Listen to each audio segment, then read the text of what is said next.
Dominic Haddy here with Stare Down TV. I'm here with smooth Simeon Powell. Simeon was victorious on Fight Star 17 last Saturday. First round knockout, devastating knockout. So devastating that you're fighting again for a title June 22nd. Yeah, that's right. Nice, WC man. MMA, yeah. Decent, man. So tell me about it. So obviously, you fought on the Saturday. I think you released your fight on the Sunday. Was it already pre-arranged? What happened? Like, how did that all get set up for you two? That was arranged probably a month before Fight Start. So yeah, I had that all lined up, all planned out in my head. So with that though, so obviously you went in there and you sort of, you finished your opponent quickly, easily. Say it was a 3-round, back and forth war. Some knocks. Like, WC MMA like prepared for that? Obviously, it's a risk at the end of the day. Anything can happen in there. Yeah, it's a risk, but I was confident enough to just like get the job done and then take the title fight as well. So I was just confident in my abilities. So yeah, it wasn't really a factor in my head, really. You know what I mean? Nice, mate. Who sort of brought that fight together? Was it yourself or was it your coaches at Premier? My coaches at Premier. Yeah. Shout out to Chris Foran. Well, it was a good night for you, right? Because it was yourself that fought. Sam Welch thought he was victorious. He got the split decision. He got split with unanimous. Did anyone else fight from Premier that night? Yeah, Dawood. He wasn't victorious, but it was a great fight. And who was that? Dawood Javid. He was a late minute replacement against Kieran. The tall guy. Yeah. Yeah, no, he fought Kieran on short notice. Kieran's a very, very good fighter. And Dawood, I was sitting with Sam's mum and his family actually. And I was like, this David's all right. She went, yeah, his name's Dawood. I don't know why everyone keeps calling him David. But, the whole time everyone was like David, but Dawood, he fought on like 4 days' notice. He done well, but Kieran. Yeah, no, he did very well. He was a really talented guy, so there was sort of no loser there really. It was, no, definitely. So going forward now, mate. What's that was your 3-1? Yeah, 3-1 now. Yeah. So, and obviously, you get the title, you go 4-1. Do you have a plan in mind of when you'd look to go pro? You're still really young. How old are you? Like 19? Yeah, I'm 20. I'm 20 now. But future-wise, like I just want to get more experience, fight both Muay Thai and MMA, and then speak to my coaches, see when I'm ready to go pro. Big rankings. Can you hear me? Is that a plan? Can you hear me? Yeah, I can hear you, man. Yeah. Mine's bugging up a bit. Hold on. Alright, mate. Is that okay? Can you hear me better? Or? Yeah. I can hear you now. Yeah, cool. Yeah. So I was just saying, what's the is that the plan always to go pro? Yeah, 100%. Why not go all the way? Do you know what I mean? Right, fair enough. Yeah. In terms of, sort of in the build up to it now, do you work as well, or focus full time on training? Yeah, I'm doing an apprenticeship at the moment. But like once that's finished, probably go at it a bit harder, train full time a bit more. Do you know what I mean? Nice, man. What's the apprenticeship in? Mechanical and electrical engineering. Decent, man. So it's sort of, you've got that as an avenue, but like I said, you're focused fully on you going pro and you definitely got the skill. 100%. Going sort of accepting a loss in your amateur career, does that in a way make it easier? Because when you see all these fighters, you see it a lot of the time. They have a really short amateur career. They go pro, they win their first few, they get that knock. But when you get your knock in your pro, it's a lot different. It's money. It's career titles. With the amateurs, at the end of the day, people will look at your amateur record. They see it as a growing period, which is you. Whereas you came on there on Saturday and you were just so composed, you just threw that beautiful right. Everything about it was just it looked like a professional fight. Do you know what I mean? There was a couple of fights where you were still a little bit green. They still had to figure themselves. It happens, but there were certain fights. Sam did really well because I remember Sam. I gave him the first round, and then I gave his opponent the second round, but you came out into the third round. I would have given his opponent the first, and I would have gave Sam 2 and 3. Because I think was it the first round? I think Sam did first on top, and he was in guard for most of it. Or was that the second round? When Sam was in his guard, or when Sam was in his guard. They was against the cage, and I remember because I had your coaches in front of me. I was obviously Sam's family. Right. He was on the other side, and I'm sure he did really well in the first round, and then the second round, I thought the guy nicked it. I might have got him a clip over. I know he nicked the third round. I know I had it going 1-1, but Sam did really well. Darwin did, like I said, very considering it was on short notice against a tough opponent. He'd fought, and he's given, he's 1-0. And so your coaches, what was the overall feedback from your coaches? Like, have you all had like a regroup since then? In terms of my fight. Yeah, with yourself as well. As they were very happy with my performance. So it was quick and nice and got the job done. I'm my worst critique, so I know there's still little things I could probably change to be better, but yeah, that's they didn't really say much because it was such a quick fight. You know what I mean? Well, that's it, mate. It was you didn't really get him in. He was already there. Like I said, you kept the range, you kept the distance, and then you came in when you needed to come in. Yeah. So for yourself, have you obviously had a chance to watch back the fight? Yeah. My family recorded it. I watched the 43 seconds of it. Yeah. And, do you actually have a critique from them 43 seconds? I do. I do. I see little things, but I keep that quiet. You know what I mean? Keep that quiet. That's fair enough. Yeah. The fight's at middleweight. You're a pretty you're a lean guy, but you're very long and rangy. You're like a style bender, John Jones type of styles for yourself. For yourself, how is middleweight? How's the cut? Is it hard cut right now? Nah, it's not bad right now.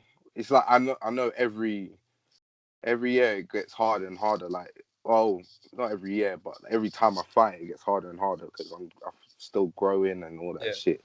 But like last year, I was probably around 82 kilos walking around. Do you know what I mean? Yeah. Now I'm walking around at like 93. So my body's growing, man. It's crazy.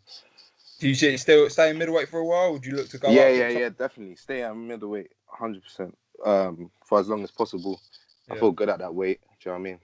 Yeah. It's a big jump. Would you, if they ever sort of implemented I know Joe Rogan always talks about how they'd like to do MMA in 10 pound increments. So if they had they called it like cruiserweight and it was in between middle and light heavy. That would be perfect. 195, yeah? Yeah, I'll be bouncing between middleweight and that weight. That would be perfect. Yeah. Definitely.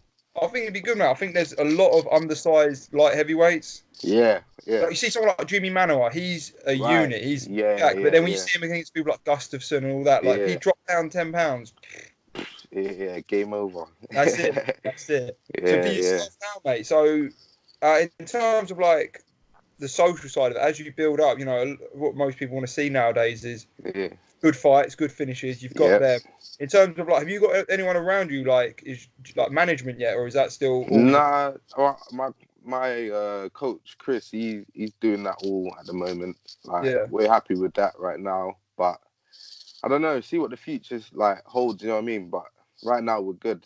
We're just that's good to hear, mate. In terms of like sponsorships and stuff, have you got anything going? Because I know. I've got a CBD sponsorship. Black Sheep Dispensaries. Yeah, man.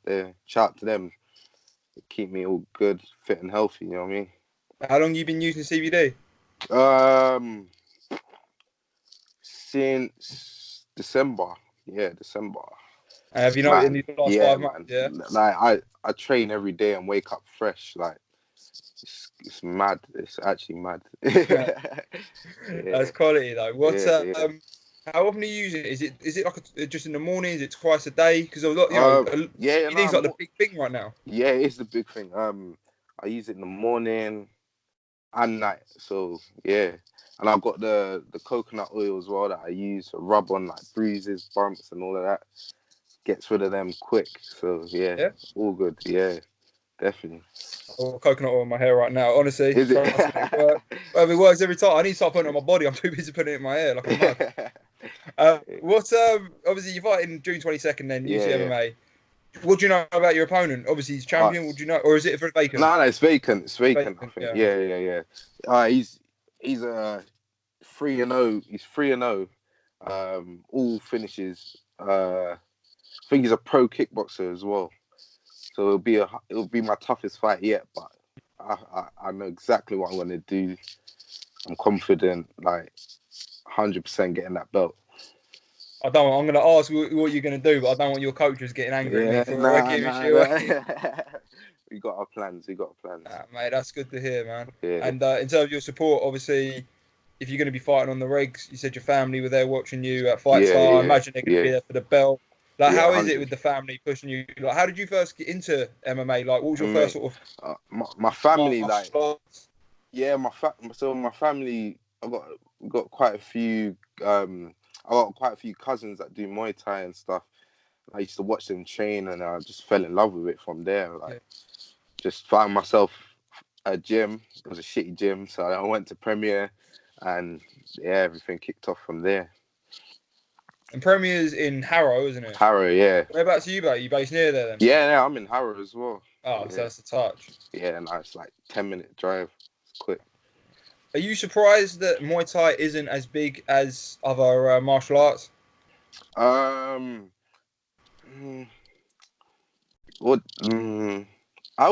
personally thought that Muay Thai was probably one of the most Muay Thai and BJJ, the like top martial arts. I thought, do you know what I mean? Yeah. I thought they were the top ones, but like the others have died. Like karate back in the day, like used to be so popular, but I feel like more kids now are doing BJJ and Muay Thai and stuff like that. So, yeah. I think that's good as well. I think there's a lot more, you know, if you got a kid, you got like a brother or a son or a cousin, whatever, and you think, right, they're maybe getting bullied or something at school. Karate's great if you know it's quick, but if someone throws a punch, you know what you're doing. If you're doing Muay Thai and BJJ, you got to stand. You can get them in a clinch. If someone takes you down, you can get them in a rubber guard. These little things, man. It makes a massive difference. So it's good to see martial arts growing. But you know, you look at. Have you ever been to like the Far East, like Thailand or anything like that? Nah, but literally me and one of my coaches are planning to go in October or something like that. Yeah. But like over there, mate, the Muay Thai over there, like they'll sell out a stadium on like a Wednesday. It's mad. It's here, like you know. Where have you been? I've been to Thailand a few years ago, but like for like 4 days. So, but we managed to see a show. But honestly, mate, like the buzz around there for Muay Thai, but obviously now places like One FC's building up. Growing over in the Far East. But you know, if someone said, "Oh, I'm putting on a Muay Thai event in the UK," you know, it's a limited right. Which is weird because it is entertaining. Like you see them very knees, it's savage, but it is. It's very. Hopefully it continues to grow, man. Hopefully, 100%. Yeah. What about yourself then? So obviously you said you like Muay Thai, MMA. Yeah. Could you see yourself going pro in both, or is your main aim now? 100%. 100%.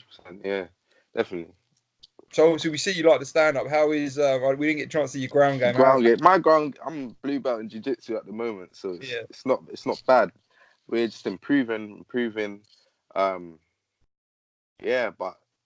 all I can say is that it's good. It's good.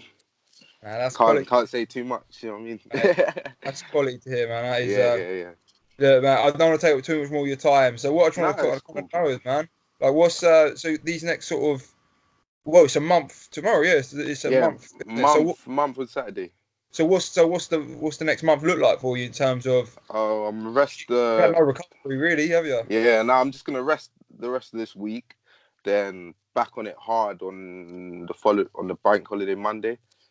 Yeah, and then from there it's just savagery. So, you know that goes well again, like similar. You know, you come with it unscathed. When would you have a plan of when you'd look to fight again? Obviously, you arranged this fight a month in advance. Does that mean if you wanted to fight in sort of July, August time, you'd start arranging it now? Hey, if it was down to me, like I would fight in July, but my coaches want me to take a little bit of break. Yeah. So yeah, I spoke to my strength and conditioning coach as well. He's gonna get me a bit bigger as well, a bit bigger for the weight, and see what the next couple months after this say, and then I don't know. We'll probably get in there about September maybe. Nice. So you're not gonna. Yeah. You get a 34-second knockout. You ain't gonna try and slip in on July 6th Fight Star again. Ooh, I don't know. I'll be tempted. I'll be tempted. Definitely. Man, that's good to hear, man. But look, Simeon, man, I cannot wait to see how our next month goes, and we're definitely gonna have another chat before then, man. Yeah. Cheers, man. Definitely. No worries, man. Look, Nice Simeon, one. have a good one, brother. Nice See you one. later. Nice one. Cheers. Bye, bye, bye.